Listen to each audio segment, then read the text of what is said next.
Deus. Se a pastora não estivesse aqui, eu já ia confessar. Glória a Deus. Glória a Deus. Jaciara, que é minha convidada, né? Jaciara. Deus abençoe, viu? Seu esposo, como que ele chama?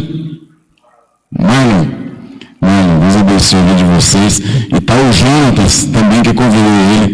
Né? Jonas, obrigado, viu? Pela presença, meu querido. Glória a Deus. A nossa intenção realmente é pregar o Evangelho e levar a palavra de Deus. Amém? Irmãos, o pastor Marcílio, ele sempre dá essas oportunidades para a gente estar aqui em cima, né? E eu sempre acabo pregando para mim mesmo. Eu não sei, por exemplo, essa vai ser a última vez que eu vou pregar, teoricamente, esse mês, né? Teoricamente. Mas daí amanhã eu já começo a preparar uma nova palavra. Daí semana que vem eu não vou pregar, eu já tenho outra palavra, eu começo a preparar outra palavra. E eu sempre tenho esboço. Então, pastor Marcelo, eu que você fala assim, puxa, hoje eu não quero pregar, né? Pode ligar para mim em cima da hora, que sempre tem um esboço preparado, sempre tem uma palavra de Deus, né? Nós temos que ser assim, não é porque eu sou melhor, mas é a nossa rotina que tem que ser dessa maneira. Abra comigo segundo livro de Crônicas. Deixa aberto aí, segundo livro de Crônicas, capítulo 14. Segundo livro de Crônicas, capítulo 14. Enquanto você abre aí, eu vou compartilhar a live. Eu sempre compartilho nos grupos. Daí tem grupo de crente, tem grupo de não crente, tem grupo da igreja.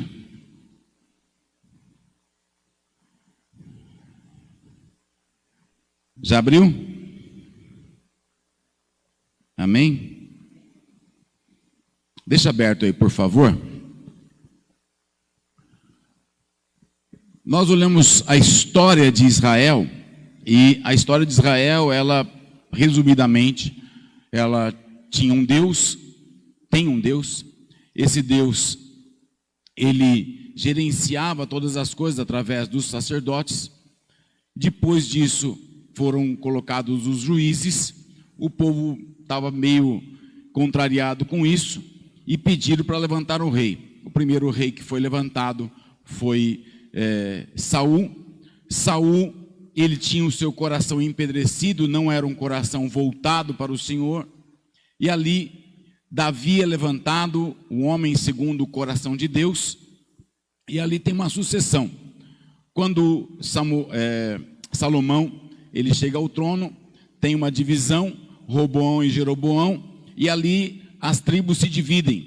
10 tribos ficam para um lado, que é chamada a tribo de Israel, e 2 tribos ficam para o outro lado, que é chamada a tribo de Judá.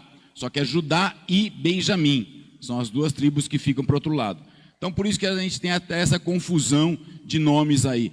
O judeu é israelita, né? Por quê? Ele entra dentro dessa história toda de Israel. Quando a gente olha para esse momento aqui é a história do rei Asa. E é uma história muito conhecida. Eu já conheci, a gente já pregou muitas vezes dela. O pastor Marcílio já citou várias vezes, o pastor Rony já citou também. Aqui ele fala em 2 Crônicas, de uma história muito simples. E essa história, muitas vezes, pode ser a história das nossas vidas. Agora, depende do momento que você está vivendo. Então vamos lá.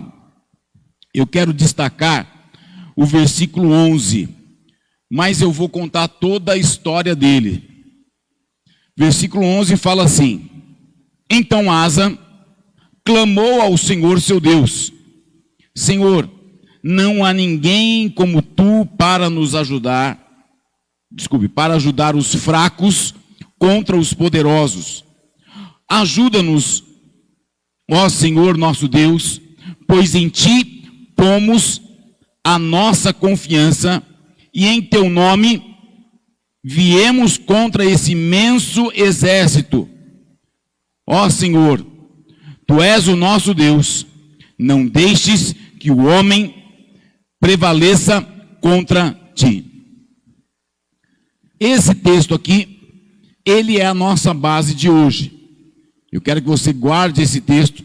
Só que dentro do contexto espiritual, o que estava acontecendo? Ali em 1 Reis, capítulo 15, do versículo 9 ao 24, não precisa abrir agora, ele conta a história resumidamente. Ele fala, se você quiser pegar depois, você olha lá. Asa era filho de Abias, neto de Maaca, bisneto de Absalão. E o seu coração era do Senhor por toda a vida. E no versículo 6, aqui de 2 Crônicas 14, ele fala: também construiu cidades fortificadas de Judá, aproveitando esse período de paz. Ninguém entrou em guerra contra ele durante aqueles anos, pois o Senhor lhe deu descanso. Olha para a pessoa que está ao seu lado aí e fale com ele: o Senhor te deu descanso. Costumeiramente, irmãos, nós cantamos, costumeiramente nós falamos, costumeiramente nós colocamos a nossa vida e nós sempre falamos das tribulações, das lutas, das provas, das situações, e a gente não consegue enxergar aquilo que é o bom. Nós não conseguimos enxergar a melhor parte. Então você está, né, tem uma posição existencial que a gente tem, que é o negaólatra, né? Daí você vai viajar. Ai, como é que foi a viagem? Ai, foi cansativa. Nossa, foi tantas horas de carro. Meu Deus, como a gasolina está cara. Ai, o pedágio, meu Deus do céu, não aguento mais, né? E a gente olha, mas e a viagem em si? Como é que foi? A praia? Você pisou na praia? Ai, a água estava gelada. Rapaz, que água gelada que tinha. Meu Deus, aquele vento todo, aquela areia batendo. Ai, não aguento a areia, pisar na areia. E a pessoa não consegue enxergar coisas boas. Daí você vai para um jantar. E aí, como é que foi? Ai, aquela lá tá meio frio, né? O macarrão lá não fizeram na hora, tá meio frio, não sei o quê. E o salgadinho? Nossa, que salgadinho maçudo que tava. Meu, não sei, né? Alguém já viveu coisas assim?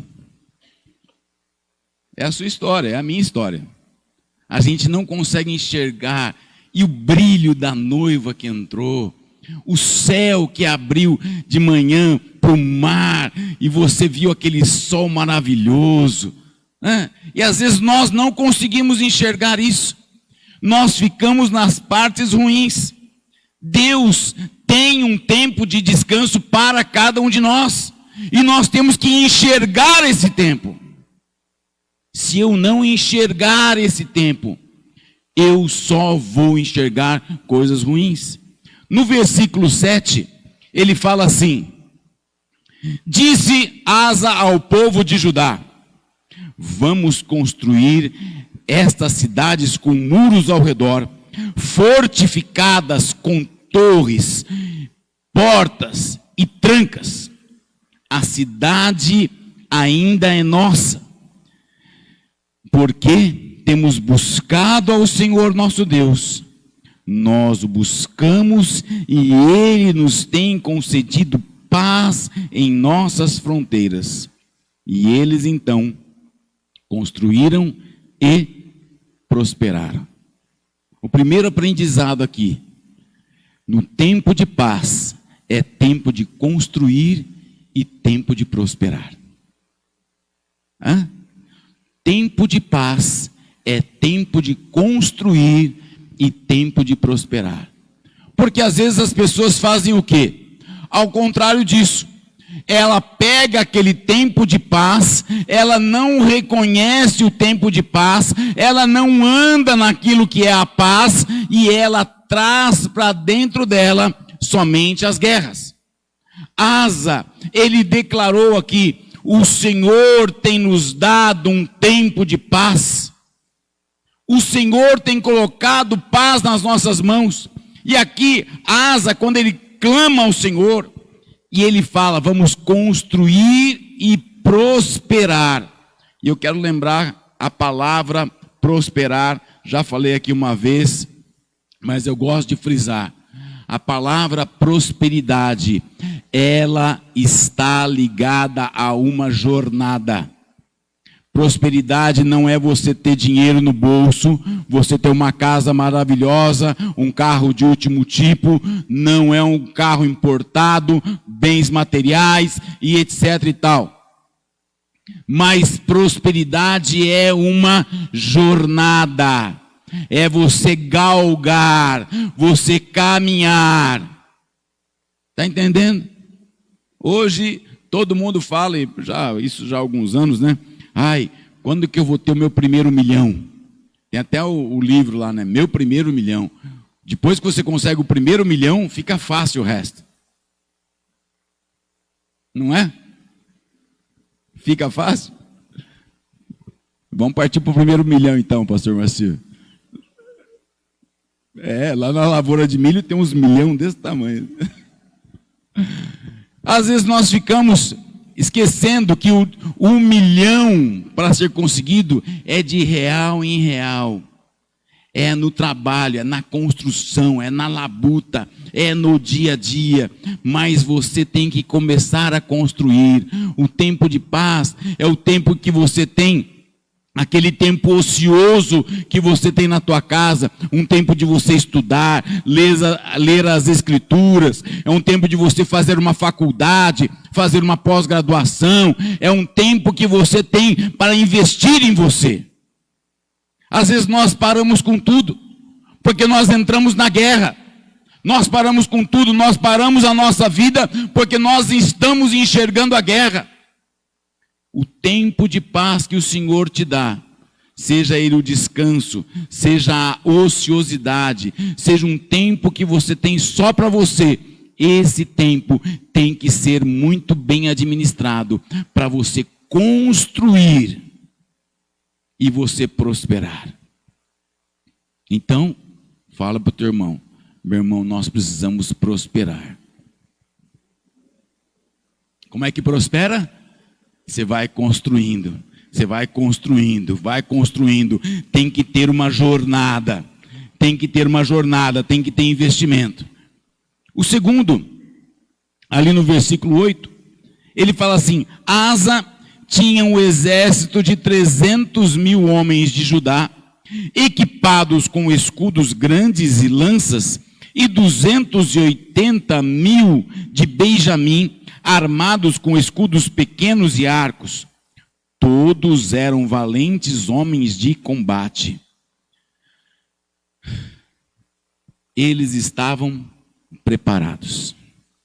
O tempo de paz é um tempo de você estar preparado. Tem o Game of Thrones, né? Não sei quantos assistem lá, né? Ele fala, não, o inverno está vindo, né? O Winter Coming.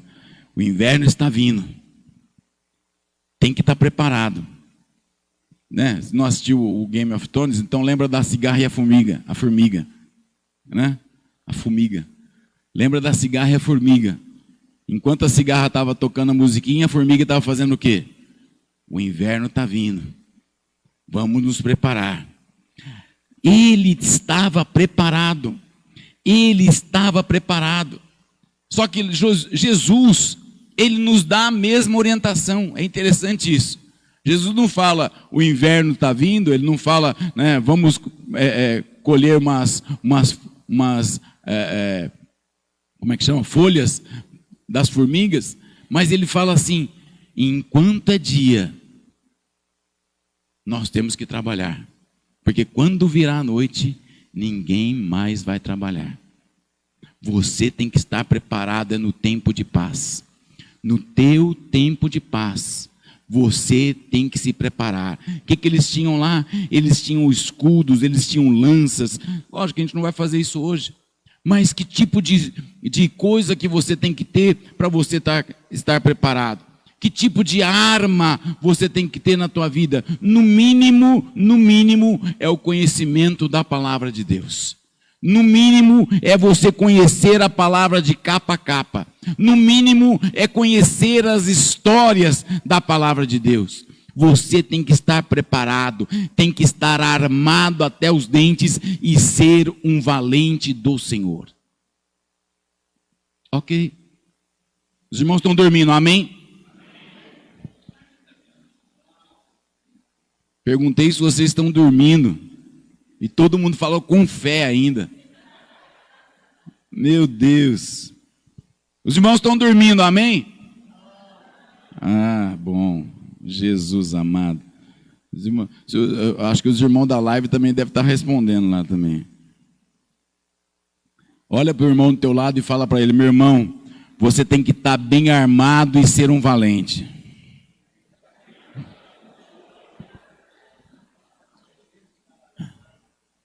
Tem que ter uma arma e ser valente. Agora no versículo 11 que eu destaquei, nós vamos voltar para ele depois novamente. Ele fala, né, que o tempo de guerra é saber quem é o Senhor.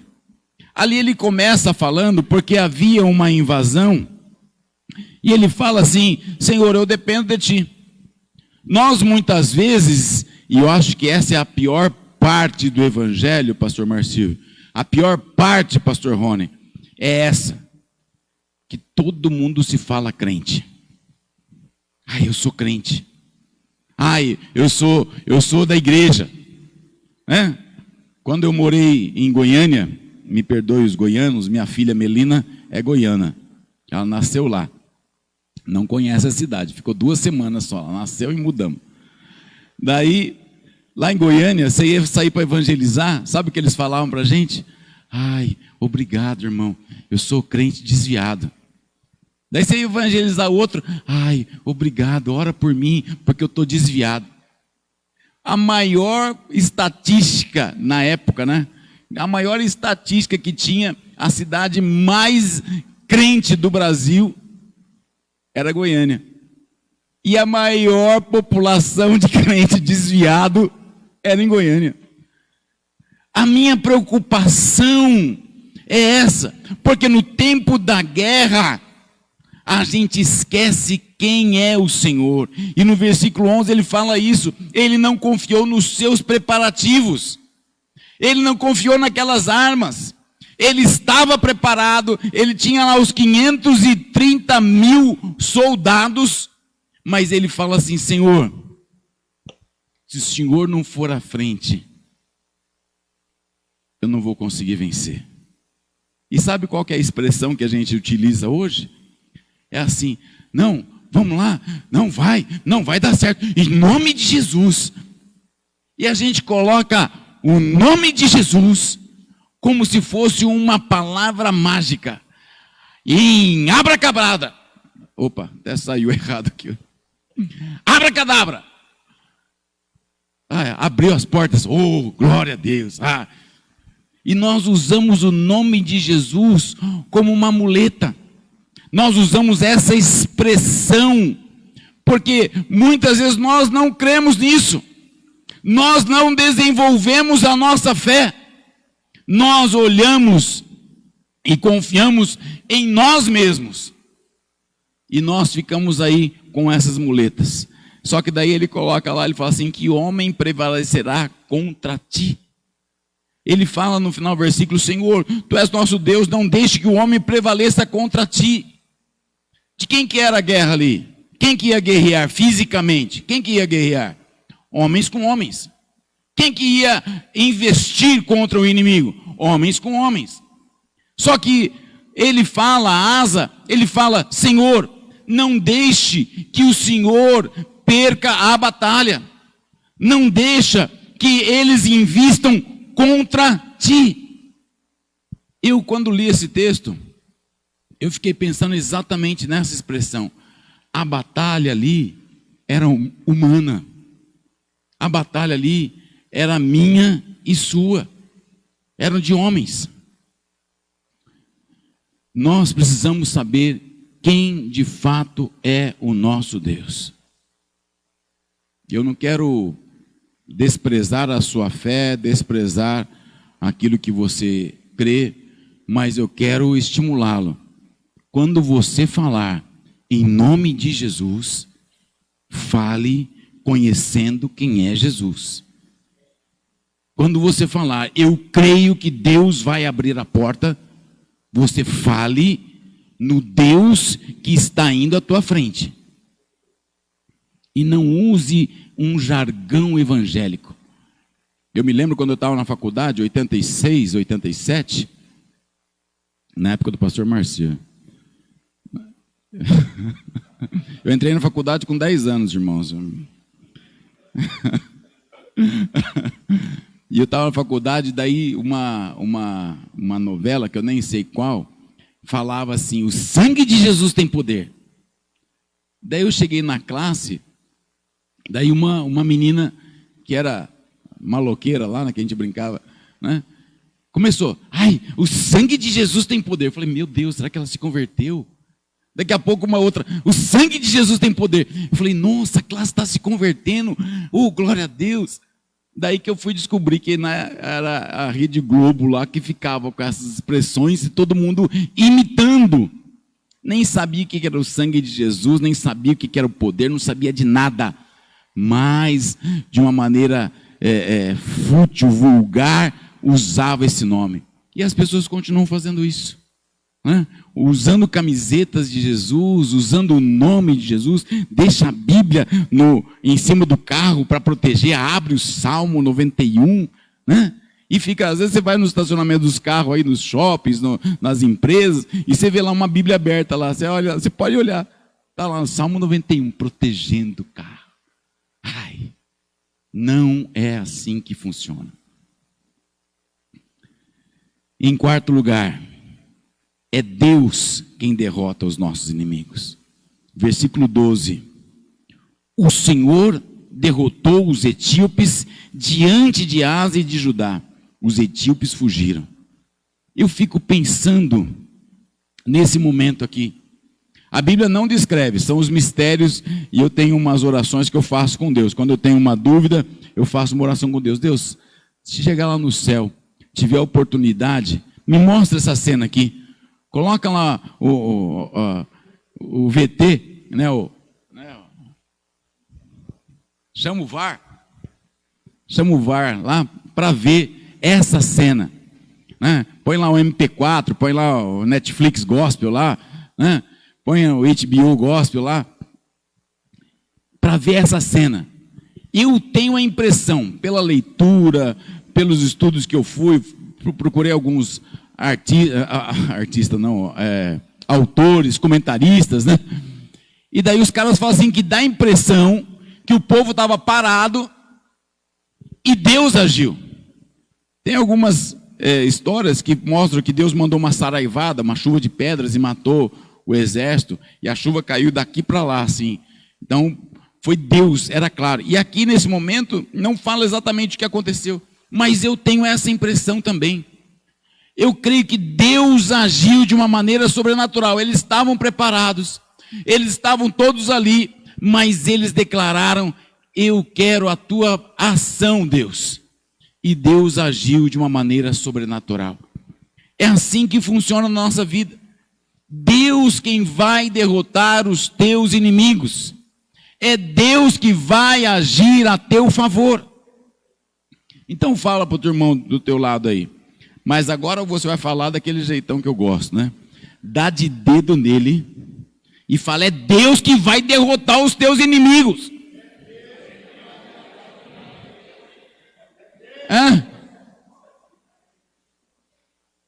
Não tenha medo de dar dedo no marido, não. É Deus que vai derrotar. Nós ficamos fazendo o quê?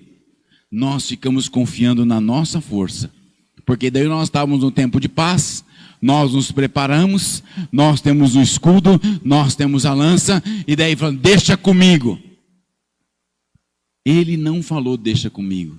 Ele falou, Senhor, é o Senhor é contra ti. Eu preciso que o Senhor é que vença. E ali no versículo 12 e 13, ele fala que ele derrota diante do seu anfitrião. Irmãos, olha que coisa maravilhosa.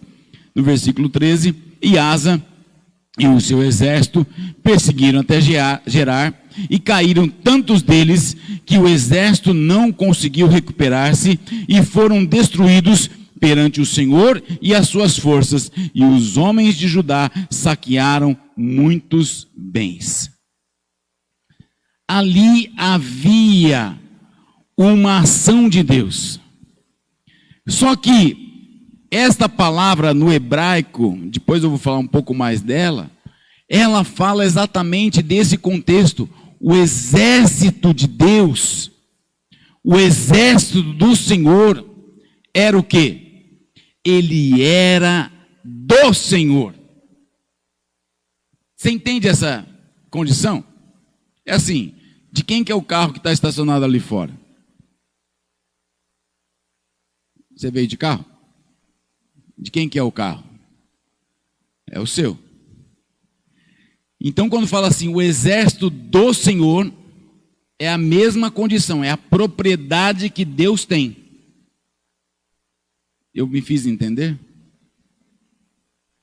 Mais ou menos, não? Mais ou menos? Quando Deus, Ele é dono de alguma coisa. Você não é dono do seu carro? Dono da sua moto? Dono da sua casa? Vamos supor que você não é dono da casa, mas você aluga a casa.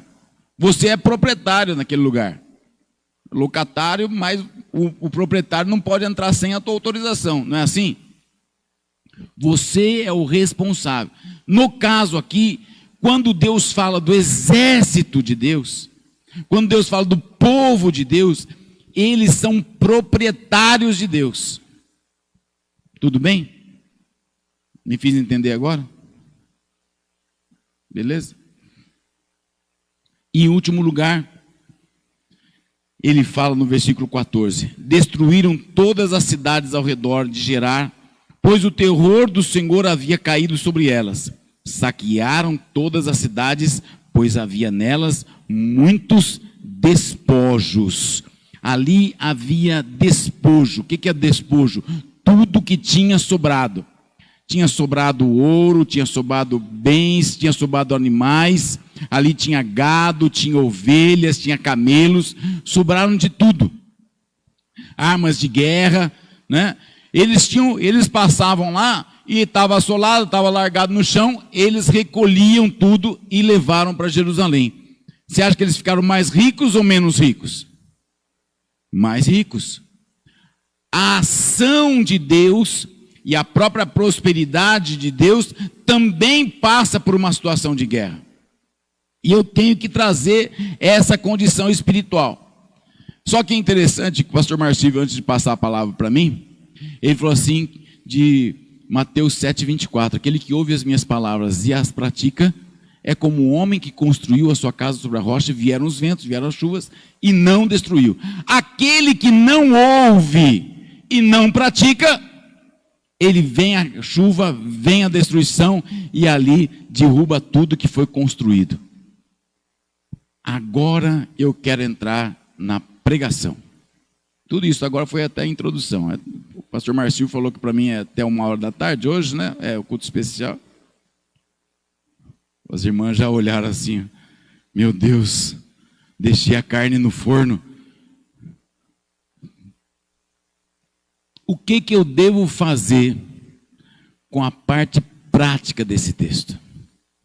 De tudo isso que Asa é uma história da vida dele, a parte prática.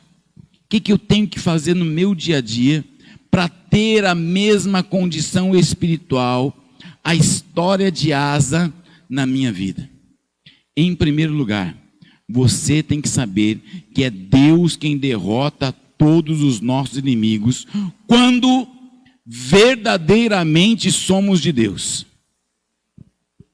Há uma grande diferença E isso aqui é uma linha muito fina. Porque as pessoas, elas querem que Deus intervenha. Elas desejam a intervenção de Deus. Elas desejam uma intervenção divina. E elas começam com aquela malignidade falando: ai, todo mundo é filho de Deus. Ai, eu frequento a igreja. Inclusive, eu tenho, né? Ontem eu estava falando com o Jonatas, né? A carteirinha, né? Inclusive, eu tenho a carteirinha. Eu mostrei até as minhas carteirinhas. Tem um monte de carteirinha aqui. Carteira de habilitação, carteira de pastor, carteira de teoterapeuta. Tem um monte, né? Para que serve? Diante de Deus, você chegar com uma carteirinha e dar uma carteirada em Deus. Vai adiantar alguma coisa? Ali Asa, no versículo 11 que eu destaquei, ele fala assim: então Asa clamou ao Senhor, seu Deus, e disse: não há ninguém como tu para ajudar os fracos. Você tem que entender a tua fraqueza diante de Deus. Por mais que você faça, você é um fraco. Você está entendendo o que eu estou falando? Então fala para o teu irmão o que eu falei.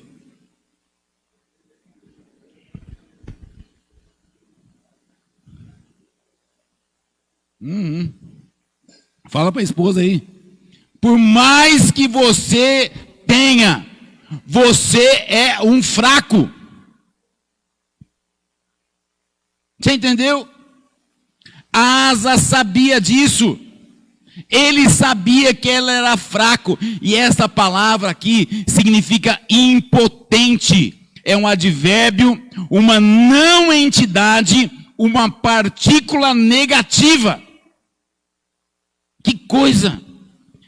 Asa, ele estava falando para Deus: Deus é o Senhor que ajuda aqueles que são uma partícula negativa, são nada, uma coisinha que não serve para nada, mas é o Senhor que os ajuda contra os poderosos. A primeira coisa que a gente tem que entender: eu sou um fraco. E eu dependo 100% de Deus. Então fala isso aí. Eu sou um fraco e eu dependo 100% de Deus. Irmão, se você entender isso, se você entender essa postura, se Deus é o seu Deus, você nunca vai ser derrotado. Se Deus é o teu Deus de verdade, você nunca será passado para trás. Se você tem um Deus que vai à tua frente, você está armado todo até os dentes, você é um valente do Senhor, mas é Deus quem vai providenciar o livramento, não é você. Não é a tua faculdade, não é o teu MBA, não é a tua profissão, não é os teus relacionamentos, não são nada disso. É Deus que providencia. Só que nós ficamos fazendo o quê? Nós ficamos brincando com Deus. Nós ficamos brincando com o Senhor. E domingo de manhã eu tenho que estar na igreja, né? Domingo, 9 da manhã. Ai, se eu não estiver na igreja, ai, meu Deus do céu. Ai, se eu não vier na igreja. E nós esquecemos. Deus, Ele quer a causa dele feita, mas por causa dele. Se tiver feito a sua causa por conta de Deus, Deus fará da sua causa a causa dele. Essa que é a grande diferença. As pessoas querem a famosidade. Eu estava vendo uma reportagem, um conteúdo lá da Joyce Meyer, aquela pregadora internacional lá, né? E ela falou assim claramente: eu nunca quis ser famosa. Eu nunca quis fama na minha vida. O que eu queria era o quê? que Cristo fosse pregado como deveria ser pregado. Esse era o conteúdo dela. E ela falou assim: eu cheguei onde eu cheguei porque a minha causa se tornou causa de Deus. Eu falei: meu Deus, olha, é assim que funciona. Nós queremos a famosidade, irmãos. Todo mundo agora, a juventude aí quer ser o quê? YouTuber, né? A gente quer ter fama. Fama por fama. Você tem que estar a causa de Deus. Você tem que colocar Deus à tua frente. Você tem que reconhecer a tua fraqueza. Daí Ele virá. Ele vai fazer você ser famoso para que o nome dEle seja glorificado. Essa que é a grande diferença. Essa que é a grande diferença. Asa chama Deus à responsabilidade.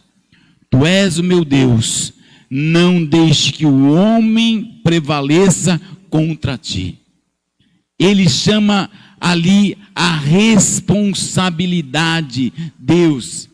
Ele fala: Deus, eu estou aqui, vou guerrear essa causa, os etíopes estão aqui, mas essa obra não é minha. Deus, eu vou chamar aqui, eu vou entrar na guerra, nós estamos preparados, mas é contra o Senhor que eles estão lutando. E daí eu volto lá para o nome de Jesus. Quando você usar o nome de Jesus, use de fato como deve ser usado. E não simplesmente um nome qualquer que você utiliza. E o apóstolo Paulo, ele já nos fala isso em Romanos capítulo 8, versículo 9, por exemplo. Entretanto, vocês estão sob o domínio, não estão sob o domínio da carne, mas do Espírito, se de fato Deus habita em vocês. E se alguém não tem o Espírito de Cristo, não pertence a Cristo. O que ele está falando? Ele está falando do interior. Ele não está falando do físico, ele não está falando do material, ele não está falando de pessoas ao teu lado, ele não está falando de empresas, ele não está falando de negócios, ele está falando se alguém não tem o Espírito Santo dentro de si. Se não tem a presença do Espírito dentro de si, o que acontece? Esse não pertence a Cristo. E daí você vai orar, você vai clamar, mas o Espírito não está dentro de você. O que vai acontecer? Não haverá resposta, porque a tua causa não é a causa de Deus. Daí a gente reclama. O que a gente faz? Ai, Deus me abandonou. Ai, Deus se esqueceu de mim. Ai, Deus não... Você precisa entender. Romanos 8,17 fala: porque todos os que são guiados pelo Espírito de Deus são filhos de Deus. Se somos filhos, somos herdeiros. Se somos herdeiros, somos co-herdeiros com Cristo. Se de fato participarmos dos seus sofrimentos, para que também participemos da sua glória. Eu tenho que ter esse entendimento na minha vida. Às vezes nós estamos aqui só no dia a dia, só na nossa rotina, não tem outro lugar para ir, então vem para a igreja. Não tem outro lugar para fazer, então, né? E às vezes nós fazemos coisas que não agradam a Deus durante a semana. Deus está preocupado como? O teu dia a dia. Deus está preocupado com a tua segunda-feira, é com a tua terça-feira, é com a tua quarta-feira, é com a tua quinta-feira, é com a tua sexta-feira, é com o teu sábado. Deus está preocupado com o teu domingo à tarde, o que você vai fazer agora? E nós esquecemos que nós temos dentro de nós o Espírito Santo de Deus. Daí você veio aqui, escutou uma pregação, daí a gente vai lá, daí todo mundo fala: olha, pastor Marcílio, que pregação maravilhosa. O senhor devia chamar mais o pastor Valceli para pregar. Ele é o cara dessa igreja. Está amarrado, né? Em nome de Jesus. Mas a gente fica nessa. Que discurso. Oh, daí vai assistir o TED lá, né? Você vai ver um monte de orador famoso, um monte Até aquele negócio de empresário, aquelas palestras, né? Vai ver um monte de palestrante mundial. Os caras falam bem, discursam bem, te ensina coisas maravilhosas. Mas a nossa causa, a nossa guerra tem que ser a causa do Senhor. Amém? Amém? Quando você entende isso, você se torna fraco, porque Deus está em você. E nós somos fortalecidos para vencer. 1 Coríntios 6,9. Acaso não sabe que o corpo de vocês é santuário do Espírito Santo que habita em vocês e que lhes foi dado por Deus? Vocês não são de si mesmos. Nós não somos mais de nós mesmos. Nós temos um Senhor. Nós temos um Senhor na nossa vida. 1 João 4,4, filhinhos, vocês não são de Deus, vocês são de Deus e os que venceram, porque maior é aquele que está em vocês do que aquele que está no mundo. Quando nós nos tornamos fracos, Deus habita em nossa vida, Ele transforma a nossa vida, Ele nos enche e nos dá uma condição diferenciada. 2 Coríntios 12:10. Por isso, por amor de Cristo, regozijo-me nas fraquezas, nos insultos, nas necessidades, nas perseguições, nas angústias. Pois, quando sou fraco, é que sou forte. Que fraqueza é essa? A dependência total e exclusiva de Deus. Se eu não tenho essa fraqueza, eu não vou caminhar segundo aquilo que Deus quer.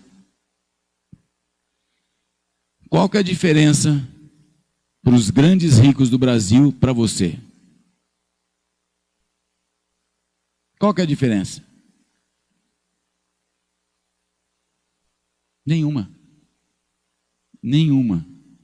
Se você já falou assim, não, a conta dele tem R$1 milhão, você errou.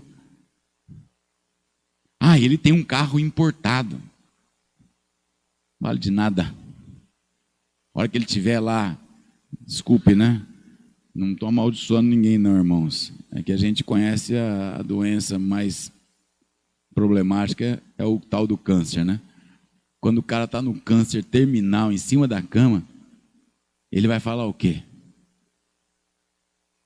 Pega meu R$1 milhão lá, traz aqui.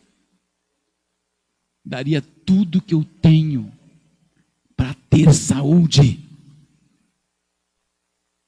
A nossa dependência é de Deus. Eu tenho que entender isso. E eu tenho que saber outra coisa.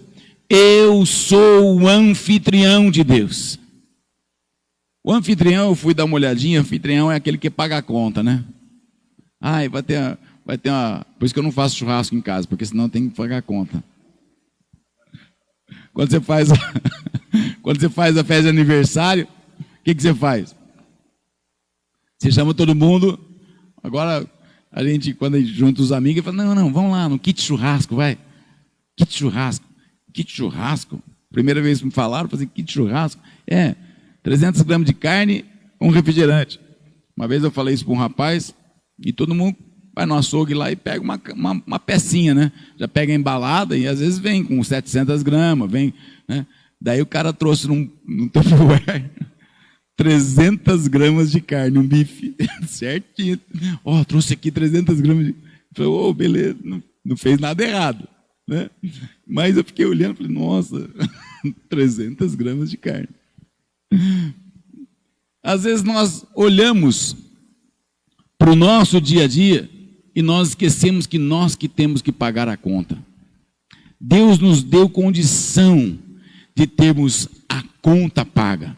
Romanos 5,17, pela transgressão de um só, a morte reinou em vida por meio dele, muito mais por aqueles que recebem de Deus a imensa provisão da graça e a dádiva da justiça, reinarão em vida por meio de um único homem, Jesus Cristo. Você quer reinar em vida? Tem que ter Jesus na tua vida. Você quer reinar em vida?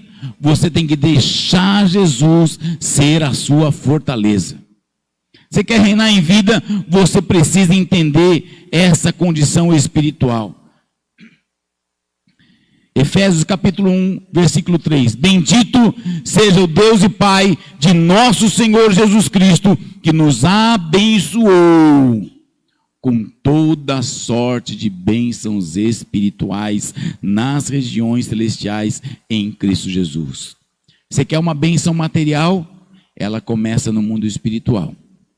Ela começa com a tua oração, ela começa com a tua dedicação, ela começa com o teu coração voltado para o Senhor, ela começa com a tua intimidade com Deus. Só que a história de Asa, ela não para por aqui. No capítulo 16, acontece o final da vida de Asa. E ali ele começa falando assim, no 36º ano do reinado de Asa. Quantos anos ele estava reinando? Quantos anos? 36, como diria Cebolinha. 36 anos. Ele passou, se você depois vai ver todo o contexto, ele só teve aquela guerra. Só teve aquele momento lá. 36 anos de paz. 36 anos que ele estava bem. 36 anos que ele tinha um carro bom, tinha uma casa boa, tinha lá um dinheirinho na conta, ele já era famoso no YouTube, ele já tinha, né, umas aplicações, ele já estava bem. 36 anos. E o problema é que nós temos uma coisa que, tanto por bem como por mal, um hábito para ser adquirido na vida de um ser humano, ele vai de 18 até 254 dias. Se você fizer uma rotina de 18 dias seguidos, você passa a incorporar um hábito em você. E você, muitas pessoas, elas levam um pouco mais. E daí vem essas histórias que as igrejas falam, em que as pessoas falam, não, vamos fazer o jejum de 21 dias, o jejum de 40 dias, jejum de 52 dias, aí vamos fazer, né? E você começa a gerar hábitos na tua vida. E a gente sempre faz aquele negócio, vamos fazer o regime durante a semana, 5 dias. Daí sábado, sábado dá uma liberadinha. É o meu caso, eu começo o regime toda segunda-feira, olha o estado que eu estou.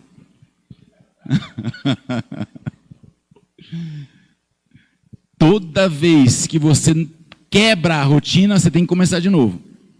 Daí você vai ter o ritmo de leitura bíblica. O que você tem que fazer para ler a Bíblia? Tem que ler todo dia. Todo dia. Todo dia. Eu estava no 2º colegial, daí sentava uma moça do meu lado, ela falou assim, mas você não lê a Bíblia? Eu falei, lê a Bíblia? Mas não, vou na igreja. Adolescente, né? Não, você tem que ler a Bíblia todo dia. Eu falei, verdade? Você tem que ler a Bíblia todo dia.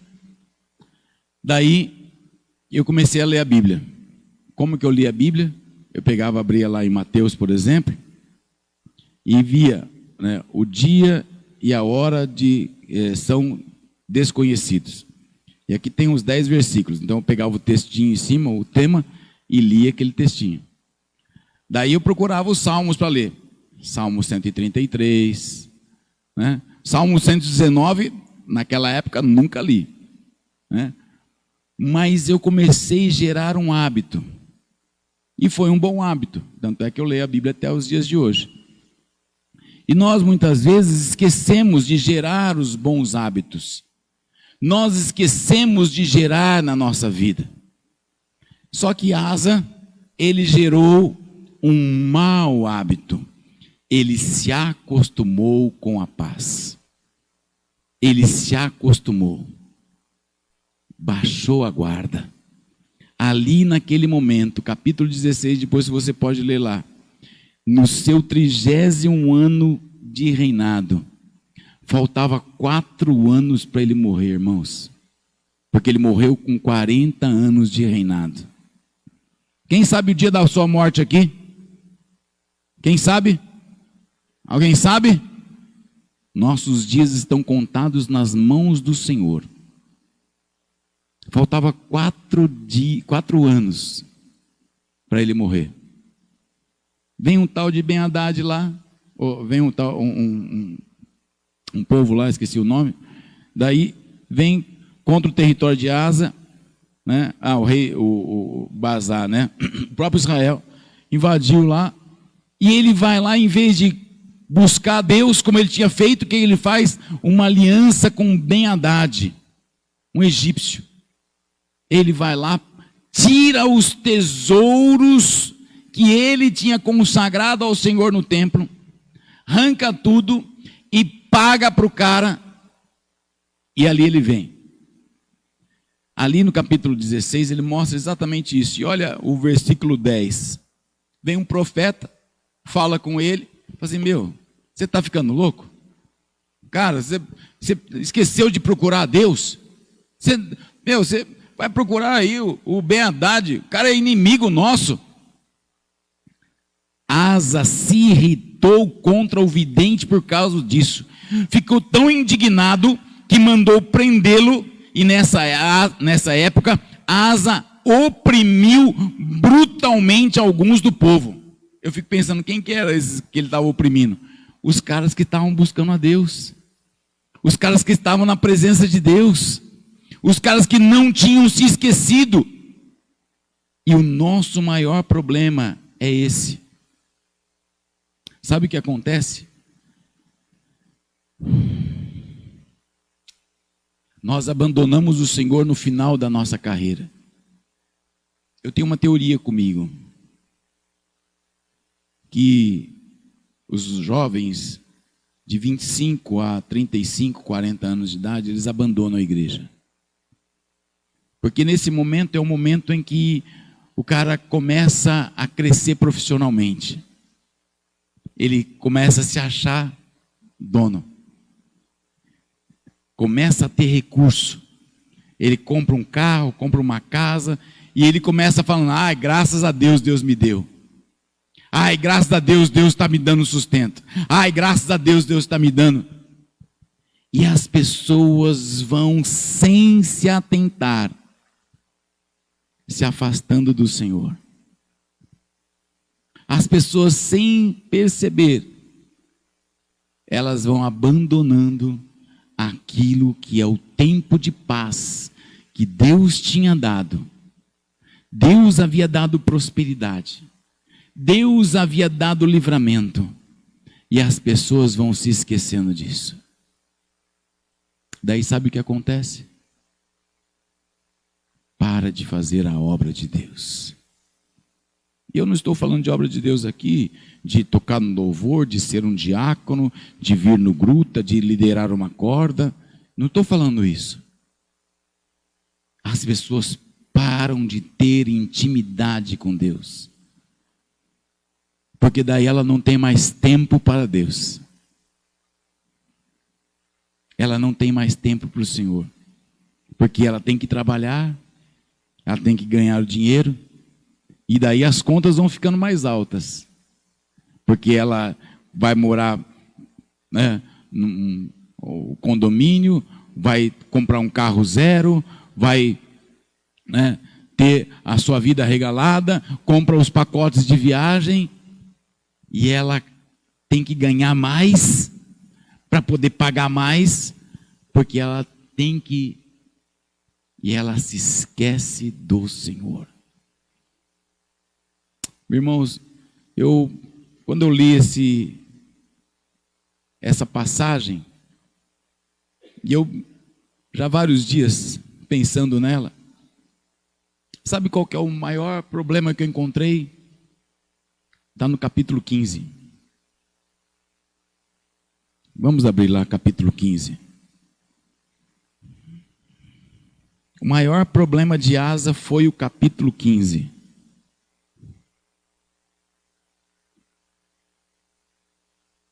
Versículo 1 e versículo 2. O Espírito de Deus veio sobre Azarias, filho de Obed. Ele saiu para encontrar-se com Asa e lhe disse: escute-me, Asa, escute-me todo o povo de Judá e Benjamim. O Senhor está com vocês, enquanto vocês estão com Ele. Se o buscarem, Ele deixará que os encontrem. Mas se o abandonarem, Ele os abandonará. Meu irmão, o que você está fazendo da tua vida? Eu amo demais essa igreja. Eu já falei para o pastor Marcílio, gosto demais aqui da comunidade. Aqui eu vejo os irmãos assim, prósperos, abençoados, né? Gente boa. Eu vejo umas viagens, de vez em quando dá uns pelezão nos cursos que a gente tem, né? Eu vejo os irmãos passeando. Hoje minha esposa está passeando lá. Foi lá na microcorda dela lá que ela inventou lá. Foi passear lá para Limeira, fazer uma feira. Foi passear. Ontem mandou mensagem para mim: estou aguentando minhas pernas. Mas à noite ela vai estar aqui na igreja, em nome de Jesus. Em nome de Jesus. Fazendo a obra. Quando a gente olha para isso, o maior problema das pessoas é que elas são avisadas. Você já foi avisado quantas vezes por esse púlpito? Quantas vezes você já ouviu a palavra aqui? Leia a Bíblia. Quantas vezes você já escutou a palavra aqui? Vai orar. Quantas vezes você já ouviu aqui? Tem que pregar a palavra. Quantas vezes você já falou aqui, nós já ouvimos aqui nesse púlpito? Só que o que acontece? A gente é crente velho. E crente velho entra nessa condição aqui. Asa tinha 36 anos de reinado. 36 anos que ele servia a Deus. 36 anos que ele era membro da igreja. Essa igreja tem 26? 24. 24 anos que frequenta a igreja e em centro. Quem tem 24 anos de igreja e em centro aqui? Olha lá. Ó, 3, 4 mãozinhas aí. 5, 6. E aí? Quantas vezes nós já ouvimos? A pergunta que não quer calar: quando é que Deus vai te levar? Que dia que você será levado? Você já foi avisado, meu irmão. Se você está abandonando a obra, se você está deixando de fazer, você precisa retornar urgentemente. Se você está abandonando os critérios que Deus deu para você realizar, é um tempo de você voltar com urgência. Nós não sabemos. Apocalipse fala: ser fiel até a morte, e dar-te-ei a coroa da vida. Eu não tenho o dom de profecia, pastor. Eu tenho um dom profético, né? Um dom de pregador. Mas eu escrevi aqui uma palavra profética.